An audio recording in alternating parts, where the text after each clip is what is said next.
पहला प्रश्न है, निम्न कथनों में से कौन से कथन सही हैं?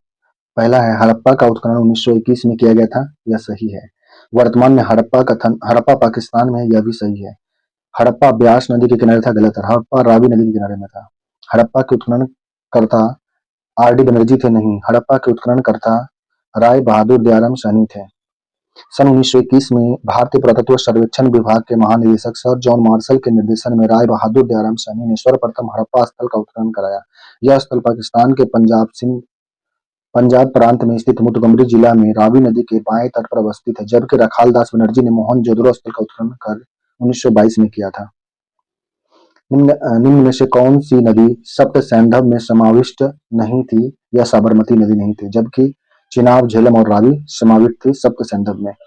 ऋग्वैदिक काल में सप्त सैंधव नदियों में साबरमती नदी नहीं शामिल थी। इस काल में नदियों की संख्या लगभग 25 बताई गई है। ऋग्वैदिक काल की प्रमुख नदियां सिंधु, सतलज, रावी, झेलम, चिनाब, ब्यास तथा सरस्वती आदि थे। गौतम बुद्ध ने अपना पहला उपदेश कहाँ दिया था? यह सारनाथ में। गौतम बुद्ध ने अपना पहला उपदेश सारनाथ में दिया था, जिसे धर्म चक्र प्रवर्तन के नाम से जाना जाता है।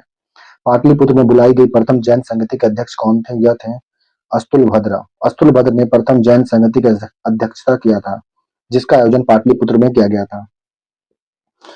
चंद्रगुप्त मौर्य ने सेल्यूकस को बख्शिश के रूप में क्या दिया था? यह बख्शिश के रूप में 500 युद्धक हाथी। चंद्रगुप्त मौर्य ने सेल्यूकस को बख्शिश के रूप में 500 युद्धक हाथी दिए थे। चंद्रगुप्त ने सेल्यूकस को 500 युद्धक हाथी उपहार में दिया। सेल्यूकस ने अपनी पुत्री का विवाह चंद्रगुप्त मौर्य से कर दिया। सेल्यूकस ने मेगास्थनीज नामक अपने एक राजदूत को चंद्रगुप्त मौर्य के दरबार में भेजा था। किस शासक ने अपनी राजधानी पाटलिपुत्र में स्थानांतरित किया था? यह उदयन। हर्यक वंश के शासक उदयन ने अपनी राजधानी राजगिरी पाटलिपुत्र से स्थानांतरित किया था। दंडी के लेखक थे दश कुमार चरित्र। विष्णु शर्मा पंचतंत्र के लेखक हैं। और भास स्वप्नवादसत्ता के लेखक हैं। बृहद संहिता पुस्तक के लेखक वराहमिहिर थे। बृहद संहिता पुस्तक के लेखक वराहमिहिर थे, जबकि आर्यभट्ट द्वारा लिखित पुस्तक में ब्रह्म सिद्धांत, आर्यभट्टीय सूर्य सिद्धांत आदि प्रमुख हैं। विग्रहराज IV ने अजमेर के 2.5 दिन का झोपड़ा नामक मस्जिद के पहले किसका निर्माण किया था? यह किया था कॉलेज का निर्माण। अनुराज का पुत्र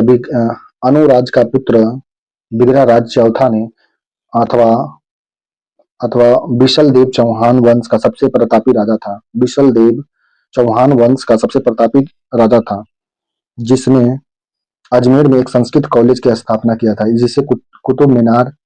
जिसे कुतुबुद्दीन ऐबक द्वारा एक मस्जिद में परिवर्तित कर दिया गया। माना जाता है कि इस मस्जिद का निर्माण 2.5 दिन में किया गया था। इसी कारण इसका नाम 2.5 दिन का झोपड़ा मस्जिद रखा गया। अर्णोराज का पुत्र विग्रहराज चौथा अथवा बिशलदेव चौहान वंश का सबसे प्रतापी राजा था, जिसने अजमेर में एक संस्कृत कॉलेज की स्थापना किया, जिसे कुतुब-उल-दीन ऐबक द्वारा एक मस्जिद में परिवर्तन कर दिया गया। माना जाता है कि यह मस्जिद का निर्माण 2.5 दिन में किया गया था। इसी कारण इस मस्जिद को 2.5 दिन का झोपड़ा या 2.5 दिन का मस्जिद कहा गया। किसने भारत में सूफी के चिश्ती संप्रदाय की स्थापना किया था? यह मोइनुद्दीन चिश्ती। ख्वाजा मोइनुद्दीन चिश्ती का जन्म पूर्व पर्सिया के सिस्तान क्षेत्र में हुआ था। कुछ अन्य स्रोतों के अनुसार इसका जन्म ईरान में हुआ था। इन्होंने ही सूफी तरीके को भारतीय उपमहाद्वीप में स्थापित किया और प्रचार किया। इनकी दरगाह अजमेर शहर में है। कथनों में से कौन सा कथन सही है? इसमें बी नंबर में हो जाएगा। 1, 2, 3, 4 सभी कथन सही है। कलहन का ग्रंथ राजतरंगी संस्कृत में है। इब्न बतूता को दिल्ली का काजी नियुक्त किया गया था। अब्दुल हमीद लाहौरी का पादशाहनामा शाहजहां के शासन के बारे में है। अमीर खुसरो सितार का आविष्कार किया था। हुमायूंनामा की रचना गुलबदन बेगम ने किया था, न कि हमीदा बानो बेगम। हुमायूंनामा की रचना गुलबदन बेगम ने किया था। शिवाजी के शासन तंत्र में विदेश मंत्री को जाना जाता था, यह सुमंत के नाम से। शिवाजी के शासन की वास्तविक बागडोर उसके अष्टप्रधान नामक मंत्रियों में थी, जिसका कार्य राजा को परामर्श देना था। प्रत्येक मंत्री राजा के प्रति उत्तरदायी था तथा उनके सचिव के रूप में कार्य करता था। अष्टप्रधान का विवरण इस प्रकार है। पेशवा, राजा का प्रधानमंत्री को पेशवा कहा जाता था। शिवाजी के सम्राट मराठा साम्राज्य में राजा का प्रधानमंत्री पेशवा, वित्त या राज्य मंत्री को आमत्य कहते थे। वित्त या राजस्व मंत्री को आमत्य कहा जाता था। गृह मंत्री राजा के प्रतिदिन के कार्य या कार्यवाहियों का लेखा जोखा करता था, जिसे ब- अ, वाकिया वाकियान 20 कहा जाता था। वाकियान 20 गृह मंत्री को कहा जाता था। राज्य के पत्र व्यवहार कार्य करने वाले को सचिव, राज्य के पत्र व्यवहार का कार्य करने वाले को सचिव कहा जाता था। सुमंत या दबीर विदेश मंत्री को, मराठा साम्राज्य में सुमंत या दबीर विदेश मंत्री को कहा जाता था। सेनापति को सर-ए-नौबत सेना की भर्ती, संगठन, रसद प्रबंधन करता था। पंडित राव मुख्य विद्वानों और धार्मिक कार्यों के लिए जाने वाले अनुदानों का दायित्व को पंडित राव। न्यायाधीश, मुख्य न्यायाधीश, इसकी सहायता से हैदर अली ने 1755 में डीडी गुल में एक आधुनिकरण शस्त्रागार की स्थापना किया था। यह था फ्रेंच विशेषज्ञ के सहयोग से। हैदर अली दक्षिण भारतीय मैसूर राज्य के सुल्तान थे। इसके जन्म का नाम हैदर नाइक था। इन्होंने 1755 में डीडी गुल में एक आधुनिक शस्त्रागार फ्रेंच विशेषज्ञों की सहायता से स्थापित किया था। पुर्तगालियों की प्रथम फैक्ट्री भारत में कहाँ स्थापित की गई थी? यह स्थापित किया गया था, पुर्तगालियों का भारत में पहला फैक्ट्री कोचीन में स्थापित किया गया था। इसके बाद कालीकट, गोवा, दमन एवं हुगली में इसकी स्थापना की गई थी फैक्ट्री का। होम चार्जिंग या ब्रिटिश में भारतीय सरकार के खर्चों को समाहित थे। यह समाहित था ब्रिटेन के व्यापार से जो भी अधिशेष हासिल होता था उसे तथाकथित होम चार्ज या देशी खर्च का निपटारा होता था। इसके इसके इसके तहत ब्रितानी अफसरों और व्यापारियों द्वारा अपने घर में भेजी गई निजी रकम, भारतीय बाहरी बाहरी कर्जे पर ब्याज और भारत में काम कर चुके ब्रितानी अफसरों के पेंशन शामिल थे। देशी खर्च भारत में संपत्ति दोहन का महत्वपूर्ण अंग था। मद्रास में रैयतवाड़ी पद्धति को किसने प्रारंभ किया था? यह थॉमस मुंडो ने। थॉमस मुंडो ने मद्रास में रैयतवाड़ी पद्धति को प्रारंभ किया था। मद्रास में रैयतवाड़ी पद्धति की शुरुआत थॉमस मुंडो ने 1820 ईस्वी में किया था। किसने कहा था कि 1857 के क्रांति की घटना का प्रारंभ धर्म के संघर्ष के रूप में हुआ था और इस घटना का अंत स्वतंत्रता संग्राम के रूप में हुआ था? Doctor SN. सेन ने कहा कि 1857 की घटना का प्रारंभ धर्म के संघर्ष के रूप में हुआ और इस घटना का अंत अंत स्वतंत्रता संग्राम से हुआ था। Doctor SN. सेन ने कहा था कि 1857 की घटना का प्रारंभ धर्म के संघर्ष के रूप में हुआ था और इस घटना का अंत जो है स्वतंत्रता संग्राम के रूप में हुआ। किसान नेता मोतीलाल तेजावत संबंधित थे। यह संबंधित थे मेवाड़ के भील आदिवासी आंदोलन से। किसान नेता मोतीलाल तेजावत मेवाड़ के भील आदिवासी आंदोलन से संबंधित थे। इंडियन एसोसिएशन के नेतृत्व किसने किया था? इंडियन एसोसिएशन का नेतृत्व किसने किया था? यह सुरेंद्रनाथ बनर्जी और आनंद बोस ने किया था। इंडियन एसोसिएशन भारत सभा की स्थापना 1876 में हुआ था। यह भारत की प्रथम राष्ट्रवादी संस्था थी। इसका स्थापना सुरेंद्रनाथ बनर्जी एवं आनंद मोहन बोस ने किया था। भारत में बाद में चलकर यह सभा भारतीय राष्ट्रीय कांग्रेस में विलीन हो गई थी। इंडियन एसोसिएशन की संस्थापना 1876 में प्रथम राष्ट्रवादी संस्था थी। इसका स्थापना सुरेंद्रनाथ बनर्जी और आनंद बोस ने किया था। किस किस वर्ष में एक भारतीय महिला भारतीय राष्ट्रीय कांग्रेस की अध्यक्षता बनी थी? यह भारतीय महिला सरोजिनी नायडू बनी थी। यह 1925 में कानपुर में बनी थी। भारतीय राष्ट्रीय कांग्रेस की प्रथम भारतीय महिला अध्यक्ष 1925 में कानपुर अधिवेशन में सरोजिनी नायडू को बनाया गया था। निम्न में से कौन सा कथन सही है? हैदराबाद, ए नंबर सही है। जैसे 1, 4 और 5। लाइक अली निजाम के एग्जीक्यूटिव काउंसिलिंग के प्रेसिडेंट थे। और चौथा मुजायन शाहनवाज भुट्टो जूनागढ़ स्टेट के आखिरी दीवान थे। और पांचवा के.एम. मुंशी को भारत सरकार में हैदराबाद में अपने एजेंट के रूप में नियुक्त किया था। हैदराबाद के खिलाफ ऑपरेशन पोलो 13 दिसंबर 1948 से लेकर 17 सितंबर 1948 तक चला। 13 सितंबर से लेकर 17 सितंबर 4 दिन तक ऑपरेशन पोलो चला। ऑपरेशन पोलो कश्मीर राज्य के महाराजा रंजीत सिंह हरि सिंह ने इंस्ट्रूमेंट ऑफ एक्सटेंशन पर हस्ताक्षर 26 अक्टूबर 1947 को किया था। अतः स्पष्ट है कि सही होगा था। हैदराबाद के खिलाफ ऑपरेशन पोलो 13 सितंबर 1948 से लेकर 17 सितंबर 1948 तक चला था। कश्मीर के राज्य के महाराजा हरि सिंह ने इंस्ट्रूमेंट ऑफ एक्सीलेंस पर हस्ताक्षर 26 अक्टूबर 1947 को किया था। 1922 के भारतीय राष्ट्रीय कांग्रेस के गया अधिवेशन के अध्यक्ष कौन थे? सी.आर. दास थे। 1922 के भारतीय राष्ट्रीय कांग्रेस अधिवेशन की अध्यक्षता गया अधिवेशन की अध्यक्षता सी.आर. दास ने किया। उसके जिसका आयोजन गया बिहार में किया गया था। भारतीय राष्ट्रीय कांग्रेस के 1916 के लखनऊ अधिवेशन में किसने बिहार में नील उगाने वाले को प्रश्न प्रस्तुत किया था? यह राजकुमार शुक्ल। भारतीय राष्ट्रीय कांग्रेस के 1916 में लखनऊ अधिवेशन में राजकुमार शुक्ल ने बिहार के नील उगाने वाले किसान का प्रश्न प्रस्तुत किया था। हिंदू पैट्रियट का संपादक किसने किया था? यह हरीश चंद्र मुखर्जी ने। हिंदू पैट्रियट कलकत्ता से प्रकाशित एक अंग्रेजी साप्ताहिक अखबार थी। यह अंग्रेजों की दमनकारी नीतियों का जमकर विरोध करता था। इसके संपादन हरीश चंद्र मुखर्जी थे। उन्होंने बंगाल के नील किसानों की समस्या और उसके दुख दर्द को अपने अखबार के माध्यम से उजागर किया था। साम्राज्य के अंतर्गत स्वशासन नामक उद्देश्य को मुस्लिम लीग ने कब स्वीकार किया था? साम्राज्य के अंतर्गत स्वशासन नामक उद्देश्य को मुस्लिम लीग ने कब स्वीकार किया था? 1913 को। अखिल भारतीय मुस्लिम लीग ब्रिटिश भारत में एक राजनीतिक पार्टी थी। इसकी स्थापना ढाका बांग्लादेश में 1906 में हुई थी। इस पार्टी ने स्वशासन के उद्देश्य से 1913 में स्वीकार किया था। अखिल भारतीय मुस्लिम लीग ब्रिटिश भारत में एक राजनीतिक पार्टी थी। इसका स्थापना ढाका बांग्लादेश में 1906 में हुआ था। इस पार्टी ने स्वशासन के उद्देश्य को 1913 में स्वीकार किया था। 1897 के भारतीय राष्ट्रीय कांग्रेस के अमरावती अधिवेशन को किसने 3 दिवसीय तमाशा कहा था? यह अश्वनी कुमार दत्त ने। 1897 के भारतीय राष्ट्रीय कांग्रेस के अमरावती अधिवेशन को अश्वनी कुमार ने 3 दिवसीय तमाशा कहा। जिमरमैन योजना किस व्यक्ति से संबंधित था? जिमरमैन योजना लाला हरदयाल, भूपेंद्र नाथ दत्त, वीरेंद्र नाथ चट्टोपाध्याय व अन्य से ने मिलकर 1915 में जिमरमैन योजना के तहत Berlin committee for Indian independence की स्थापना किया। क्रांतिकारियों का उद्देश्य भारतीयों को द्वारा भारत में रहकर क्रांतिकारी गतिविधि को संचालित करने हेतु प्रेरित करना तथा भारत सरकार को आजाद करना था। साइमन कमीशन को किसकी अध्यक्षता में नियुक्त किया गया था? साइमन कमीशन को सर जॉन साइमन की अध्यक्षता में साइमन कमीशन को नियुक्त किया गया। साइमन कमीशन की नियुक्ति सर जॉन साइमन की अध्यक्षता में 8 नवंबर 1927 को भारत में संविधान सुधार अध्ययन के लिए किया गया था।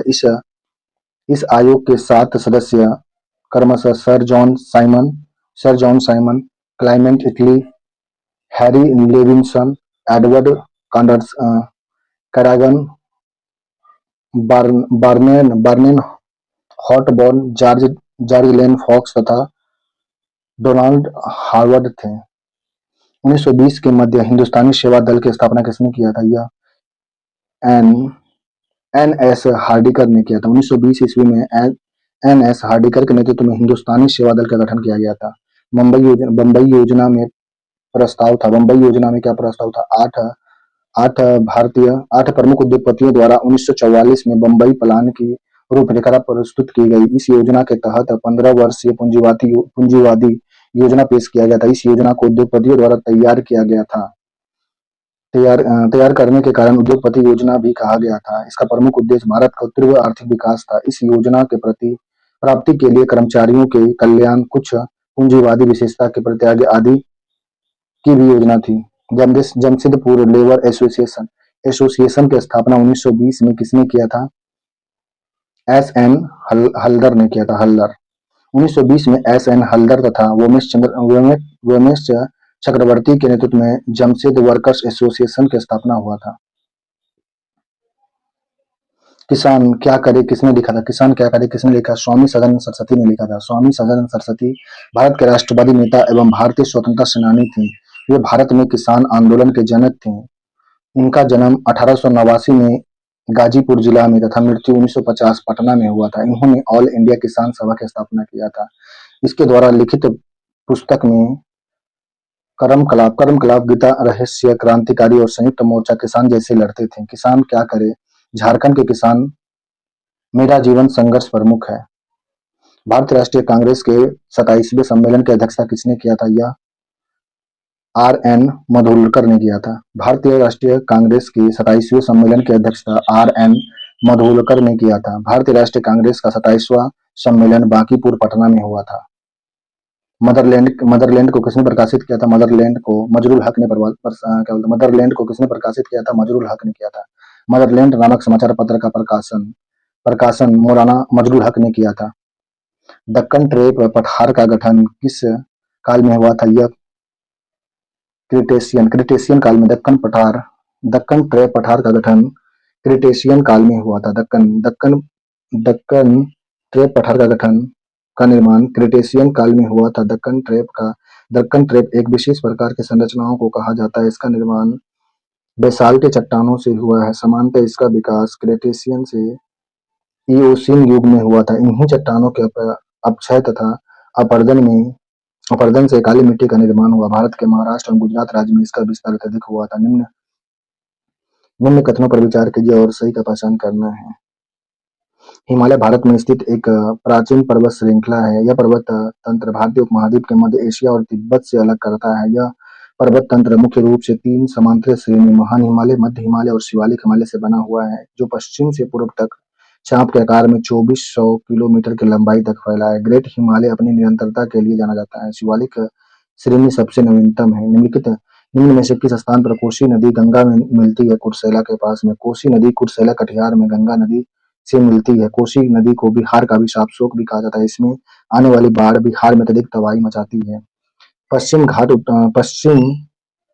उत्तर पूर्वी क्षेत्र को पहाड़ियां और अंडमान एवं निकोबार द्वीप समूह में पाए जाने वाले वनों को चुनना है। इसमें उष्णकटिबंधीय सदाबहार वन पाए जाते हैं। पश्चिम घाट उत्तर पूर्वी क्षेत्र की पहाड़ियों और अंडमान निकोबार द्वीप समूह में उष्णकटिबंधीय सदाबहार वन पाए जाते हैं। उष्णकटिबंधीय सदाबहार वन को वर्षा वन भी कहा जाता है और ये भूमध्य रेखा के पास के क्षेत्र में और कटिबंधियों के करीब पाए जाते हैं। यह क्षेत्र गर्म होते हैं और यहाँ पर साल भर भारी वर्षा होती है। इन जंगलों को सदाबहार वन कहा जाता है क्योंकि इसके पत्ते कभी नहीं झड़ते।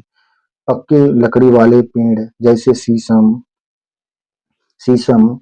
आबनूस और महोगनी जैसे वृक्ष इस क्षेत्र में काफी संख्या में पाए जाते हैं। निम्न में से किस राज्य में वन का विस्तार 75% से अधिक नहीं है? यह मध्य प्रदेश में नहीं है।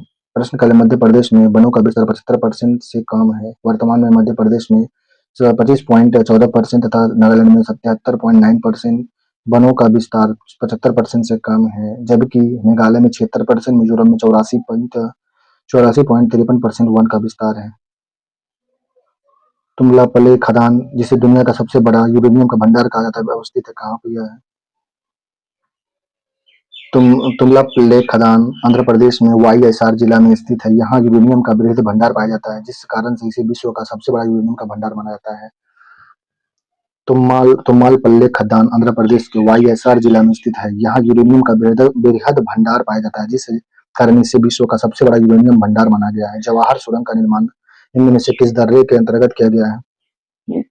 जवाहर सुरंग जो है यह बनिहाल दर्रा से हुआ है। जवाहर सुरंग का निर्माण बनिहाल दर्रा के अंतर्गत किया गया है। बनिहाल दर्रा हिमालय का एक प्रमुख दर्रा है। एक वस्तु का भार पृथ्वी की सतह पर मापने पर 100 न्यूटन आता है। इसका भार चंद्रमा की सतह पर कितना हो जाएगा? 16.7 न्यूटन हो जाएगा। चंद्रमा पर गुरुत्वाकर्षण का मान पृथ्वी गुरुत्वाकर्षण का 1/6 है। अतः इस वस्तु का भार पृथ्वी की सतह पर 100 न्यूटन है, तो चंद्रमा पर इसका भार 16.7 न्यूटन होगा।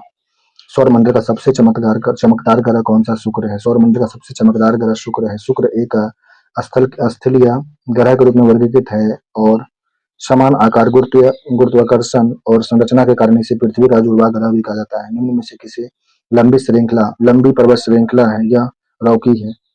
प्रश्न में दिए गए विकल्प में लंबी श्रृंखला रॉकी का है, जिसका विस्तार अमेरिका महाद्वीप में पश्चिम तट से सहारे उत्तर से दक्षिण दिशा में लगभग 4800 किलोमीटर की लंबाई में है। यद्यपि विश्व की सर्वाधिक लंबी पर्वत श्रृंखला एंडीज की है, अतः विकल्प एंडीज न होने कारण रॉकी सही उत्तर होगा। सबसे लंबी श्रृंखला तब एंडीज का है।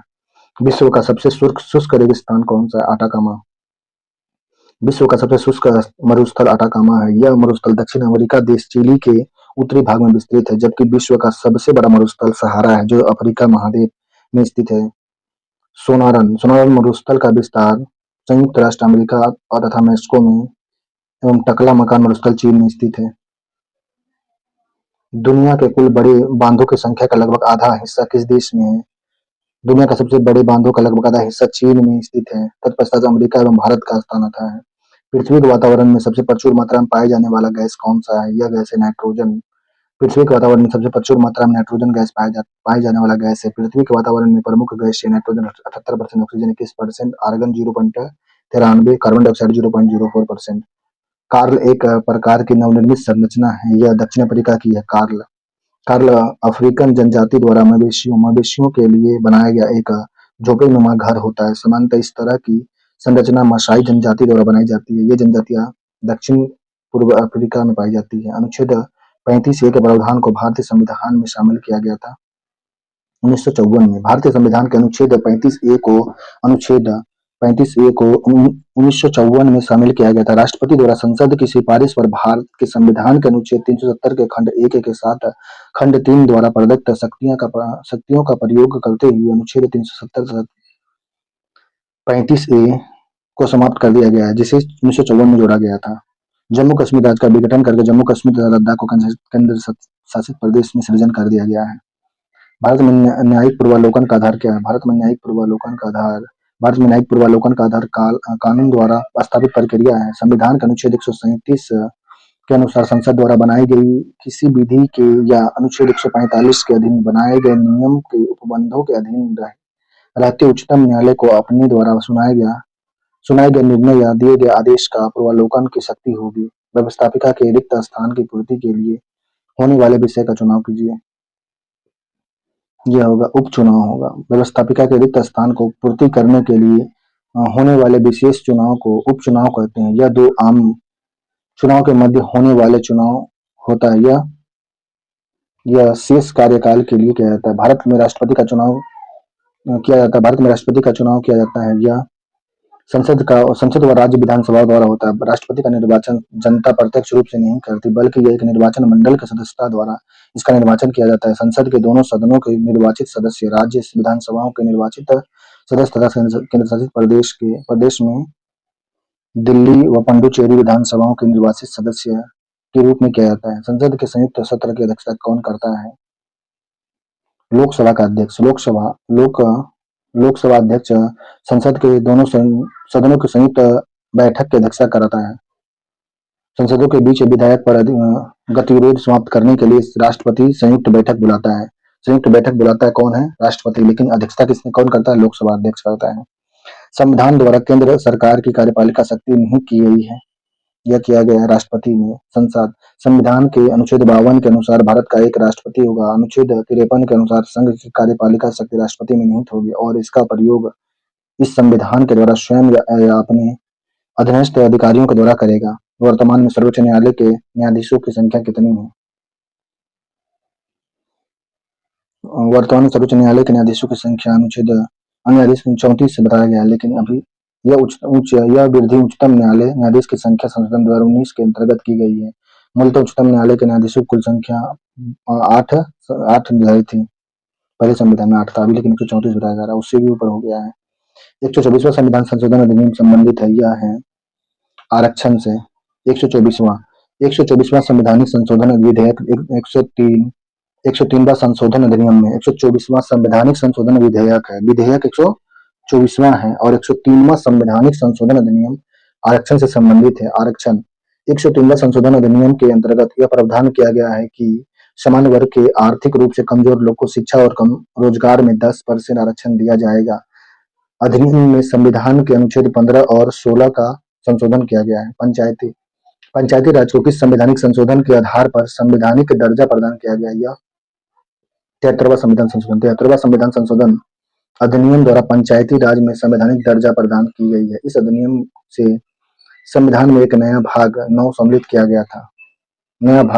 किया गया जिसे पंचायती नाम दिया गया। इस अधिनियम के अंतर्गत संविधान में 11वीं अनुसूची जोड़ी गई, जिसमें पंचायतों को काम करने के लिए 29 विषय प्रदान किए गए। इस अधिनियम द्वारा प्रत्येक पंचायत राज में महिला के लिए 1/3 सीट का आरक्षण किया गया है। भारत में महिलाओं के लिए किस राजनीतिक संस्था में स्थान आरक्षित है? यह पंचायती राज में। 73वें संविधान संशोधन अधिनियम 1992 द्वारा पंचायती राज व्यवस्था में न केवल नई दिशा प्रदान की, बल्कि महिलाओं की पंचायतों में 33% आरक्षण प्रदान किया गया। सहभागिता बढ़ाने का अवसर प्रदान किया, जिसमें देश के सामाजिक एवं राजनीतिक जीवन में संतुलन बनाए आए। वर्तमान में बिहार, हिमाचल प्रदेश, उत्तराखंड, राजस्थान और केरल ने पंचायतों में महिलाओं को भागीदारी को बढ़ाकर 50% कर दिया है।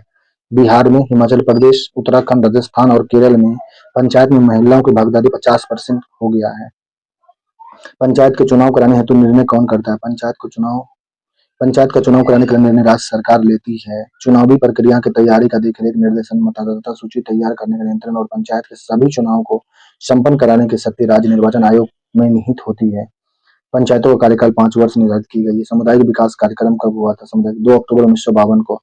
सामुदायिक विकास कार्यक्रम की शुरुआत 2 अक्टूबर 1952 को की गई थी। सामुदायिक विकास कार्यक्रम का प्रमुख उद्देश्य ग्रामीण समुदाय को की प्रगति एवं उसके उसके श्रेयस्कर जीवन स्तर के लिए पथ प्रदर्शक का कार्य करना है, क्योंकि ग्रामीण समुदाय का संपूर्ण जीवन किसी न किसी रूप में कृषि से ही प्रभावित है। विद्युत धारा का मात्रक होता है। विद्युत धारा का सही मात्रक क्या होता है? एम्पियर। विद्युत धारा का इकाई एम्पियर होती है। विद्युत आवेश का सही मात्रक कूलम होता है। विद्युत विभव का वोल्ट होता है। विद्युत प्रतिरोध का ओम होता है। शक्ति का सही मात्रक वाट होता है। ऊर्जा का जूल होता है। ऊर्जा का जूल है, शक्ति का वाट। विद्युत प्रतिरोध का ओम। विद्युत विभव का वोल्ट। विद्युत आवेश का कूलम होता है। दृष्टि की खराबी, निकट दृष्टि को किस नाम से जाना जाता है? निकट दृष्टि दोष को मायोपिया के नाम से जाना जाता है। इस रोग से ग्रसित व्यक्ति नजदीक की वस्तु को नहीं देख लेता है, परंतु दूर की स्थित वस्तु को देख पाता है। निकट दृष्टि दोष के निवारण के लिए आउटर लेंस का प्रयोग किया जाता है। इसी प्रकार दूरदृष्टि को हाइपरमेट्रोपिया, दूरदृष्टि को, निकट दृष्टि को मायोपिया, दूरदृष्टि को हाइपरमेट्रोपिया और निकट दृष्टि को मायोपिया। दूरदृष्टि को हाइपरमेट्रोपिया कहा जाता है, जिसमें दूरदृष्टि में व्यक्ति दूर की वस्तु को देख पाता है, जबकि नजदीक की वस्तु को नहीं देख पाता है। दूरदृष्टि में वस्तु को व्यक्ति दूर की वस्तु को देख पाता है, जो दूरदृष्टि में दूर का वस्तु को देख पाएगा, नजदीक का नहीं देख पाएगा। इसका निवारण के लिए उत्तर लेंस का प्रयोग किया जाता है। एलईडी प्रकाश उत्सर्जक डायोड के संदर्भ में कौन सा कथन गलत है? एलईडी के बारे में, एलईडी प्रकाश उत्सर्जक डायोड अन्य प्रकाशीय तंतुओं की तुलना में ऊर्जा को कम खपत करता है एवं यह प्रकाश बल्ब की अपेक्षा अधिक अवधि तक कार्य करता है। वर्तमान समय में एलईडी का प्रयोग ट्रैफिक सिग्नल लाइटों में किया जाता है। इसका मुख्य प्रकाश उत्पादन घटक गैलियम आर्सेनाइड होता है, जो विद्युत ऊर्जा को प्रकाश में बदलता है। गैलियम आर्सेनाइड है। अतः एलईडी में पारे का प्रयोग नहीं किया जाता है। इस प्रकार प्रश्न दिए गए विकल्प गलत है। सौर भट्टी में प्रयुक्त होता है। सौर भट्टी में अवतल दर्पण का प्रयोग। सौर भट्टी में सूर्य के प्रकाश को केंद्रित करने के लिए अवतल दर्पण का उपयोग किया जाता है। आपतित सूर्य की किरणें अनंत दूरी से आने वाली समांतर किरण होती है, जो अवतल दर्पण से परिवर्तित होकर उसके फोकस बिंदु पर केंद्रित होती है, जिससे ताप तेजी से लगभग 180 डिग्री सेल्सियस से 200 डिग्री सेल्सियस तक बढ़ जाती है। अति सूक्ष्म वस्तुओं को देखने के लिए प्रयोग किया जाने वाला प्रकाशित उपकरण का नाम है माइक्रोस्कोप। अति सूक्ष्म वस्तुओं को देखने के लिए माइक्रोस्कोप का प्रयोग किया जाता है। इलेक्ट्रोस्कोप का प्रयोग विद्युत आवेश की उपस्थिति बताने के लिए इलेक्ट्रोस्कोप का प्रयोग होता है। स्टेथोस्कोप का हृदय तथा फेफड़ा की आवाज सुनने के लिए स्टेथोस्कोप का प्रयोग। स्ट्रोबोस्कोप का प्रयोग आवर्तित गति से घूमने वाली वस्तु की चाल ज्ञात करने के लिए स्ट्रोबोस्कोप का प्रयोग। अल्ट्रासोनिक तरंग होती है। अल्ट्रासोनिक तरंग 20,000 हर्ट्ज से ज्यादा आवृत्ति की ध्वनि को अल्ट्रासोनिक तरंग कहते हैं। ये तरंग मानव के लिए उच्च आवृत्ति के साथ परावश्यक ध्वनि के रूप में परिभाषित किया जाता है। इस तरंग का उपयोग वस्तु का पता और दूरी को मापने तथा इमेजिंग तथा सोनोग्राफी में किया जाता है। निम्न में से किस धातु की विद्युत चालकता सबसे अधिक होती है? सबसे अधिक विद्युत चालकता किसकी होती है? होगा रजत चांदी का। रजत चांदी की विद्युत चालकता सबसे अधिक होती है। सबसे उच्च विद्युत प्रभावी धातु चांदी, तांबा, सोना क्रमशः आते हैं। शुद्ध चांदी सभी धातु में सबसे प्रभावी होता है। नाभिक के रिएक्टर में नाभिक के विखंडन से विद्युत उत्पन्न करने के लिए साधारणतः प्रयोग किया जाता है। इसमें यूरेनियम का प्रयोग होता है। नाभिक के रिएक्टर में नाभिक के विखंडन से विद्युत उत्पन्न करने के लिए यूरेनियम परिष्कृत U-235 और U-238 का प्रयोग किया जाता है। U-235 और U-238 का प्रयोग होता है यूरेनियम का। अधिक ऊंचाई पर द्रव्यों की क्वथनांक क्या होता है? घट जाता है। अधिक ऊंचाइयों पर द्रव्य का क्वथनांक घट जाता है। अधिक ऊंचाई के साथ द्रव्यों का क्वथनांक घट जाता है, क्योंकि जैसे जैसे ऊंचाई बढ़ती है उसी अनुपात में वायुमंडलीय दाब घटते जाता है। अतः स्पष्ट है कि दाब बढ़ने पर द्रव्य का क्वथनांक बढ़ता है और दाब कम करने पर क्वथनांक घट जाता है। इसलिए मैदानी क्षेत्र की अपेक्षा पहाड़ी या अधिक ऊंचाई वाले क्षेत्र में भोजन देरी से पकता है।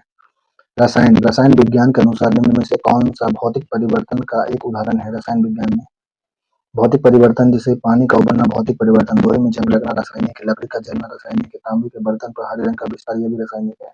पदार्थ में होने वाले परिवर्तन जिसमें केवल उसकी भौतिक अवस्था परिवर्तित होते हैं, वह रासायनिक गुण व अवस्था में नहीं भौतिक परिवर्तन कहलाता है। पानी का उबलना भौतिक परिवर्तन, पानी का जमना, शक्कर का पानी में घुलना, कांच का टूटना आदि भौतिक परिवर्तन के उदाहरण है। इसी तरह लोहे पर जंग लगना, दूध का दही बनना रासायनिक परिवर्तन का उदाहरण है। निम्न में से कौन सा एक अलोह धात्विक खनिज है? यह है धात्विक खनिज दो प्रकार के होते हैं, लौह धात्विक खनिज और अलौह धात्विक खनिज। ये सभी प्रकार के खनिज जिनमें लौह अंश समाहित होते हैं लौह धात्विक खनिज कहलाते हैं, जैसे मैग्नीज, लोहा आदि। जबकि ऐसे खनिज जिसमें लौह अंश नहीं पाया जाता है अलौह खनिज कहलाते हैं। तांबा, कोबाल्ट, निकेल, टिन, बॉक्साइड है।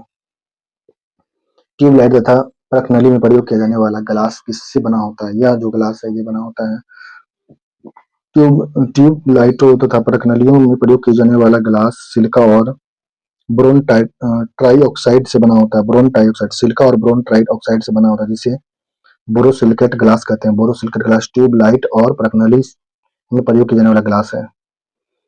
अल्कोहल को कार्बोक्सिलिक अम्ल में परिवर्तित किया जाता है। यह मात्र ऑक्सीडेशन के द्वारा अल्कोहल को कार्बोक्सिलिक अम्ल में परिवर्तित किया जा सकता है। अल्कोहल को कार्बोक्सिलिक अम्ल में परिवर्तित मात्र ऑक्सीडेशन क्रिया द्वारा किया जा सकता है। निम्न में से सबसे अच्छा अग्निशामक कौन सा है? सबसे अच्छा अग्निशामक कार्बन डाइऑक्साइड होगा। अग्निशामक यंत्र में मुख्य रूप से कार्बन डाइऑक्साइड गैस का उपयोग किया जाता है आग बुझाने में। फ्लोरीन तथा वॉलीबॉल कार्बन परमाणु की संख्या बनी होती है। कितनी होती है इसमें? 60। फ्लोरीन एक कार्बन का अपरूप है जिसमें कार्बन परमाणु की संख्या 60 होती है। फ्लोरीन का सबसे साधारण रूप बकमिंस्टर है। गोलाकार फ्लोरीन को बकीबॉल के नाम से भी जाना जाता है। बेलनाकार फ्लोरीन को कार्बन नैनोट्यूब भी कहा जाता है। फ्लोरीन की संरचना ग्रेफाइट की तरह होती है। इनमें से कौन सी क्रिया पृथ्वी पर हो रहे कार्बन चक्र में ऑक्सीजन को बढ़ाता है? यह है प्रकाश संश्लेषण। हरे पौधे सूर्य के प्रकाश के द्वारा क्लोरोफिल की उपस्थिति में कार्बन डाइऑक्साइड और पानी द्वारा कार्बोहाइड्रेट बनाते हैं। ऑक्सीजन गैस बाहर निकलता है। यह पूरी प्रक्रिया प्रकाश संश्लेषण कहलाती है। अतः स्पष्ट है कि प्रकाश संश्लेषण की क्रिया ऑक्सीजन को बढ़ाती है। हरे पौधे सूर्य के प्रकाश के द्वारा क्लोरोफिल की उपस्थिति में कार्बन डाइऑक्साइड और पानी के द्वारा कार्बोहाइड्रेट बनाते हैं। ऑक्सीजन गैस बाहर निकलते हैं। यह पूरी प्रक्रिया प्रकाश संश्लेषण कहलाती है। अतः स्पष्ट है कि प्रकाश संश्लेषण की क्रिया में ऑक्सीजन को बढ़ाती है। निम्न में से संवहनी पौधे को चुनना है। संवहनी पौधा फर्न होगा। फर्न एक अपुष्पक पौधा है जिसको जड़, तना, पत्ती आदि में बांटा जा सकता है। यह बीजाणुधानी से बीजाणु उत्पन्न करता है। इससे नए पौधे की उत्पत्ति होती है। फर्न संवहनी पौधा है। वास्तव में संवहनी पौधा उन पौधा को कहते हैं जिनमें जल और खनिज की भूमि से पादप के विभिन्न अंग तक ले जाया जाता है। अलिग्नत उत्तक पाए जाते हैं। निम्न में से जैविक उर्वरक का सही उदाहरण कौन सा है? जैविक उर्वरक का सही उदाहरण है माइक्रोली फंगी और ब्लू ग्रीन शैवाल। यह दोनों जैविक उर्वरक के लक्षण है। भूमि की उर्वरता को टिकाऊ बनाए रखते हुए सतत फसल उत्पादन के लिए कृषि वैज्ञानिक ने प्राकृतिक प्रदत्त जीवाणुओं को पहचान कर उसमें विभिन्न प्रकार के पर्यावरणीय हितैषी उर्वरक तैयार किए हैं, जिन्हें हम जैविक उर्वरक कहते हैं। जैसे माइक्रोरल फंगी, ब्लू ग्रीन शैवाल, राइजोबियम, एजोटोबैक्टर आदि हैं। इनमें से किस पौधे ने खाद्य सामग्री संग्रह करने के लिए अपने स्टेम को संशोधित किया गया था? यह है अदरक। अदरक का खाद्य सामग्री सतह अदरक है। वृक्ष के ऊपर भाग को तना कहते हैं। तना का प्रमुख कार्य पत्ती, फूल तथा फल को संभाले रखना तथा शाखाओं को फैलाना होता है। विभिन्न कार्य को संपन्न करने के लिए खुद को हस्तांतरित कर लेता है, जिससे भूमिगत तने में भोजन संचय के लिए तना आलू, अदरक, हल्दी, जिनकंद में रूपांतरित हो जाता है। निम्न में से कौन सी कोशिका घटक कोशिका में दाखिल होने वाले जीवाणुओं को नष्ट कर देती है? जंतु कोशिका में कोशिका द्रव्य में पाए जाने वाले अवरक्त युक्त गोल थैलीनुमा संरचना को लाइसोसोम कहते हैं। यह अंतःकोशिकीय पादप में मदद करता है। कोशिका के क्षतिग्रस्त या मृत हो जाने पर लाइसोसोम फट जाते हैं और उसमें मुक्त एंजाइम अपनी कोशिका को पचा देती है। इस कारण लाइसोसोम को आत्महत्या की थैली कहते हैं। यह कोशिका में दाखिल होने वाले जीवाणुओं को नष्ट कर देती है। जंतु कोशिका में कोशिका द्रव्य पाए जाने वाले अवरक्त युक्त गोल थैलीनुमा संरचना को लाइसोसोम कहते हैं। यह अंतःकोशिकीय पाचन में मदद करता है। कोशिका के क्षतिग्रस्त या मृत हो जाने पर लाइसोसोम फट जाता है और उसमें मुक्त एंजाइम अपनी कोशिका को पचा देती है। इस कारण लाइसोसोम को आत्महत्या की थैली कहते हैं। यह कोशिका में दाखिल होने वाले जीवाणुओं को नष्ट कर देता है। शरीर में लौह की कमी से होने वाला रोग कौन सा होता है? रक्ताल्पता होता है। रक्त रक्ताल्पता का साधारण मतलब रक्त की कमी होता है। यह लाल रक्त कोशिका में पाए जाने वाला एक पदार्थ रुधिर वर्णिका यानी हीमोग्लोबिन की संख्या में कमी आने से होता है। हीमोग्लोबिन पर पूरे शरीर में ऑक्सीजन को प्रभावित करता है। हीमोग्लोबिन हमारी रक्त कोशिकाओं में मौजूद लोहयुक्त प्रोटीन है। शरीर में लौह की मात्रा 20 ग्राम से अधिक नहीं होनी चाहिए, जिससे अधिक होने पर शरीर में हीमोक्रेटिक रोग हो जाता है। शरीर में लौह की मात्रा 20 ग्राम से अधिक नहीं होनी चाहिए। अधिक होने से शरीर में हीमोक्रोटीन होगा और कम होने से रक्ताल्पता हो जाएगा। मानव शरीर का सामान्य तापमान होता है 96। मानव शरीर का सामान्य तापमान होता है 98.6 डिग्री फ़ारेनहाइट होता है। फ़ारेनहाइट स्केल पर मानव शरीर का सामान्य तापमान 98.6 डिग्री होता है, जबकि सेल्सियस स्केल पर यह तापमान 36.19 डिग्री सेल्सियस होता है। मानव शरीर के किस अंग में उपकला कोशिका पाई जाती है? यह पाया जाता है प्राणियों के शरीर में बाहरी सतह और शरीर के अंदर स्थित विभिन्न अंगों में बाहरी तथा भीतरी सतह का निर्माण करने वाले ऊतक को उपकला ऊतक या उपकला कोशिका कहते हैं। वास्तव में उपकला कोशिका शरीर का एक विशिष्ट कोशिका होती है जो अंग के आच्छादन करके उसकी रक्षा करता है। यह भीतरी अंग जैसे गुर्दा, फेफड़ा, जिगर आदि में पाया जाता है। गुर्दा, फेफड़ा, जिगर में पाया जाता है। प्राणियों के शरीर के भीतरी सतह, प्राणियों शरीर के बाहरी सतह और शरीर के अंदर स्थित विभिन्न अंगों के बाहरी तथा भीतरी सतह का निर्माण करने वाले ऊतक को उपकला ऊतक या उपकला कोशिका कहते हैं। वास्तव में उपकला कोशिका शरीर का एक अवशिष्ट कोशिका होती है जो अंगों के आच्छादन करके उनकी रक्षा करती है। यह भीतरी अंग जैसे गुर्दा, फेफड़ा, जिगर आदि पाए जाते हैं। अंतज्वार रोग मानव शरीर के किस अंग को प्रभावित करता है? अंतज्वार साल्मोनेला टाइफाइडी जीवाणु से होता है। अंतज्वार टाइफाइड एक एंटीबायोटिक दवाइयों से रोका जाता है। सामान्यतः अंतज्वार से पीड़ित व्यक्तियों को लगातार 103 से 104 डिग्री फ़ारेनहाइट बुखार आता है। साथ ही कमजोरी, पेट में दर्द, सिर दर्द, भूख लगना आदि जैसे लक्षण भी देखे जाते हैं। अंतज्वार में लंबे समय तक आंत में बुखार रहता है और अगर समय से उपचार न हुआ तो आंत में छेद होने की संभावना रहती है तथा दूषित पानी से पीने से वाली संक्रमण होती है। अंतज्वार साल्मोनेला टाइफाइडी जीवाणु से होता है। अंतज्वार टाइफाइड को एंटीबायोटिक दवाई से रोका जा सकता है। अतः अंतज्वार में पीड़ित व्यक्तियों को लगातार 103 से 104 डिग्री बुखार रहता है। साथ ही कमजोरी, पेट में दर्द, सिर दर्द, भूख कम लगना जैसे लक्षण भी होते हैं। अंतज्वार में लंबे समय से आंत में बुखार रहता है।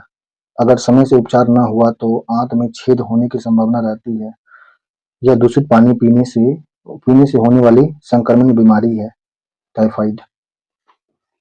कार्बनिक कृषि एक ऐसी कृषि प्रणाली है जिसमें कार्बनिक खाद, पुनःचक्रीय फॉर्म, अपशिष्ट तथा जैव कारकों का अधिकतम मात्रा में प्रयोग किया जाता है। कार्बनिक कृषि एक ऐसी कृषि प्रणाली है जिसमें रसायनों का प्रयोग नहीं किया जाता है। यह जानवर के अपशिष्ट से तैयार किया जाता है, जिसमें कार्बनिक खाद, पुनःचक्रित फॉर्म, अपशिष्ट तथा जैव कारकों का अधिकतम मात्रा में प्रयोग किया जाता है। इसरो का पूर्ण रूप क्या होता है? इसरो का फुल फॉर्म होता है इंडियन स्पेस रिसर्च ऑर्गेनाइजेशन होता है। भारतीय अंतरिक्ष अनुसंधान संगठन होता है। इसरो का फुल फॉर्म होता है इंडियन स्पेस रिसर्च ऑर्गेनाइजेशन। इसकी स्थापना 15 अगस्त 1969 को की गई थी। इसका मुख्यालय बेंगलुरु, कर्नाटक में स्थित है। भारतीय अंतरिक्ष कार्यक्रम का जनक डॉक्टर विक्रम साराभाई को माना जाता है। कौन सा वैश्विक सम्मेलन ग्रीन हाउस गैस उत्सर्जन में कमी लाने के लिए आयोजित वैश्विक समझौता की दिशा में पहला कदम था? यह कदम था रियो 1992 में। ओजोन परत को नष्ट करने वाले क्लोरोफ्लोरोकार्बन CFC को रोकने के लिए 1987 में एक अंतर्राष्ट्रीय सम्मेलन किया गया था, जिसमें मॉन्ट्रियल प्रोटोकॉल कहा गया था। यह पहला अंतर्राष्ट्रीय विधित संधि था जिसमें वार्मिंग की दर को सफलतापूर्वक धीमा करने में सहायक सिद्ध हुआ था। मॉन्ट्रियल प्रोटोकॉल को क्योटो समझौता की तुलना में ग्लोबल वार्मिंग पर अधिक प्रभाव पड़ा था। जलवायु परिवर्तन को कम करने में मॉन्ट्रियल प्रोटोकॉल में अहम भूमिका निभाया था। माननीय न्यायाधीश श्री राकेश कुमार ने पटना उच्च न्यायालय में स्थायी न्यायाधीश के रूप में किस वर्ष दायित्व को संभाला था? यह 2011 में। बिहार के केंद्रीय गृह राज्य मंत्री का नाम क्या था? बिहार के केंद्रीय गृह मंत्री नित्यानंद राय था। यह 16वीं एवं 17वीं लोकसभा चुनाव में बिहार के सांसद हैं ये। बिहार के किसान ने किस आंदोलन में चौकीदारी कर देने से इनकार कर दिया था? यह था सविनय अवज्ञा आंदोलन में। बिहार के किसान ने सविनय अवज्ञा आंदोलन में चौकीदारी कर देने से इनकार कर दिया था। कौन सा बिहार के भूगर्भिक इतिहास के सबसे नवीनतम है? यह सबसे नवीनतम है बिहार का मैदान। बिहार का मैदानी भाग बिहार के भूगर्भिक इतिहास में सबसे नवीनतम है। बिहार के मैदान को 3 श्रेणी में बाँटा गया है। तराई का श्रेणी, बागर का क्षेत्र, खादर का क्षेत्र। तराई क्षेत्र में होता है यह सोमेश्वर क्षेत्र श्रेणी से लेकर पूर्व में किशनगंज तक, सोमेश्वर श्रेणी से लेकर के किशनगंज तक 5 से 7 किलोमीटर चौड़ी पटरे पट्टी में फैला हुआ है। इसमें कहीं-कहीं कंकड़ और रेत की मात्रा अधिक पाई जाती है। इसमें आर्द्र अधिक पाई जाती है, जिससे दक्षिण में तराई क्षेत्र उत्पन्न हो जाते हैं, दलदली होती है। बांगर का क्षेत्र, यह पुराना जलोढ़ मिट्टी है। सामान्यतः यह आसपास के क्षेत्र में 7 से 8 किलोमीटर तक फैला होता है। सामान्यतः यह आसपास के क्षेत्र में 7 से 8 किलोमीटर में। खादर खादर का विस्तार, इसका विस्तार गंडक से कोसी नदी के क्षेत्र के सारे सारे उत्तरी बिहार में है।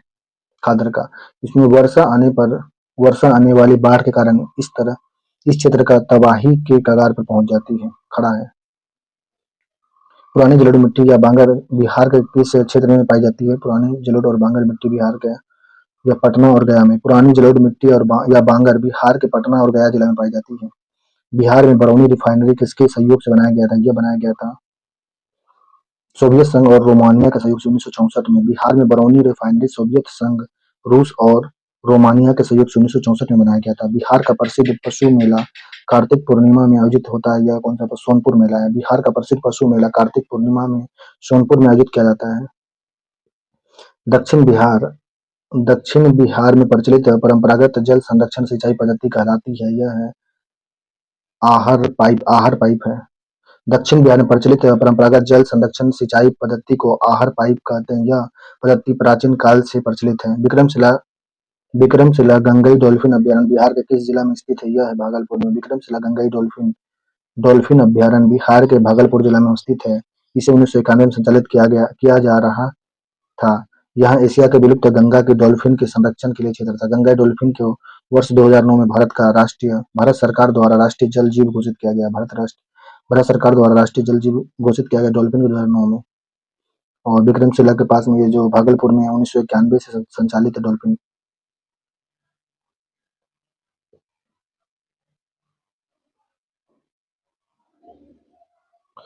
बिहार का सामाजिक विकास को बढ़ावा देने के लिए जीविका ने अभूतपूर्व सफलता हासिल की। सितंबर 2018 तक गठित स्वयं सहायता समूह की अनुमानित संख्या कितनी थी? यह संख्या थी 8.17 लाख थी।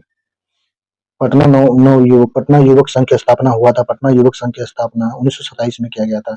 पटना युवक संघ की स्थापना 1927 में हुआ था। इस संघ की स्थापना महेंद्र नारायण राय ने किया था। पटना युवक संघ की स्थापना महेंद्र नारायण राय ने 1927 में किया था। 1927 में एक संख्या को 114 से भाग देने पर 21 शेषफल आता है या बचता है। यदि उसी संख्या को 19 से भाग दिया जाए तो शेषफल क्या हो जाएगा? शेषफल 2 होगा। पेंसिल, यदि एक पेंसिल का 1/8 भाग काला, शेष का 1/3 भाग सफेद तथा शेष 3/1/2 से नीला है तो पेंसिल का लंबाई कितनी हो जाएगी? हो जाएगा 8 सेंटीमीटर। एक परिवार में एक माता की औसत आयु 36 वर्ष है। पिता व माता की इकलौती बेटी की औसत आयु 28 वर्ष है तो बेटी की आयु कितनी हो जाएगी? यह हो जाएगा 12 वर्ष। यदि 3 क्रमागत संख्या का गुणनफल 120 है तो उन संख्याओं का योग कितना हो जाएगा? 15।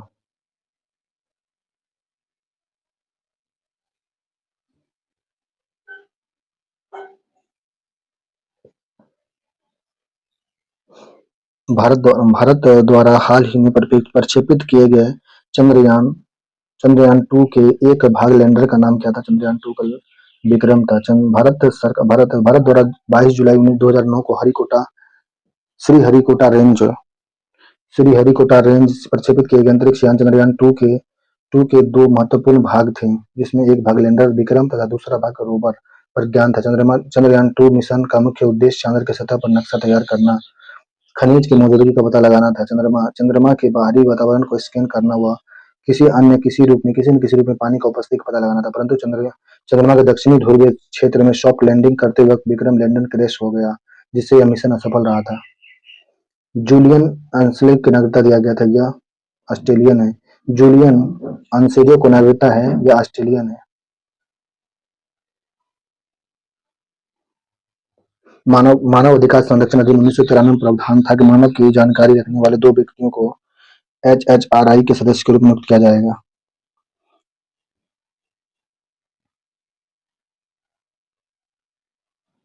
वरुण नौसैनिक अभ्यास किया गया था, यह किया गया था 2019 में अभ्यास हुआ था। भारतीय वायुसेना में 4 AH-64E अपाचे हेलीकॉप्टर का प्रथम बैच प्राप्त किया गया था। यह बैच था यूएसए से, अमेरिका का था। अपाची हेलीकॉप्टर 2015 में लाया गया था यह। भारत के प्रथम लोकपाल का नाम क्या था? भारत का प्रथम पीसी घोष। भारत के प्रथम लोकपाल का गठन लोकपाल विधेयक 2013 के अंतर्गत किया गया है। भारत में प्रथम लोकपाल पिनाकी चंद्र घोष है, पीसी घोष। लोकपाल में एक चेयरमैन तथा 8 सदस्य का प्रावधान है। 8 सदस्य में से 4 न्यायिक सदस्य होते हैं, 4 गैर न्यायिक सदस्य हैं। वर्तमान में भारत लोकपाल न्यायमूर्ति प्रदीप कुमार मोहंती को बनाया गया था। 3 तलाक बिल 2019 में अधिकतम 3 वर्ष जेल की सजा का प्रावधान किया गया है। भारत की पहली निजी ट्रेन का नाम क्या है? निजी ट्रेन का नाम है भारत का पहला दिल्ली लखनऊ रूट में चलने वाली देश की पहली निजी ट्रेन तेजस एक्सप्रेस है। T20 शारीरिक विकलांगता विश्व क्रिकेट सीरीज 2019 की ट्रॉफी में भारत का टूर्नामेंट हुआ था। भारत में नवनियुक्त कैबिनेट सचिव कौन है? भारत में नवनियुक्त कैबिनेट सचिव राजीव गौबा थे।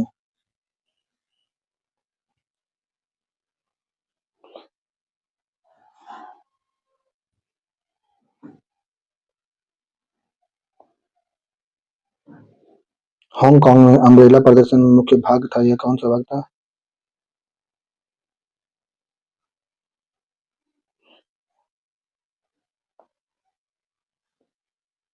मेघदूत एक कृषि मंत्रालय द्वारा किसान के द्वारा लॉन्च किया गया था यह मेघदूत एक।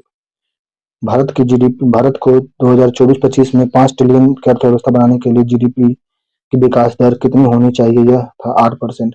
भारत का 2024-25 तक 5 ट्रिलियन ट्रिलियन की अर्थव्यवस्था बनाने के लिए जीडीपी का विकास दर 8% होनी चाहिए। भारतीय प्रधानमंत्री कर्मयोगी मानधन योजना के तहत खुदरा व्यापारी और छोटे दुकानदार को पेंशन के रूप में 3,000 रुपए मासिक पेंशन दे है। यह एक समान पेंशन प्रीमियम योजना था।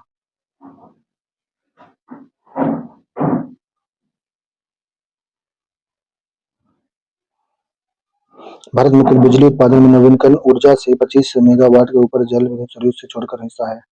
2014-15 में था, अभी बढ़ करके ज्यादा हो गया, 10% था, 30% से ऊपर हो गया है।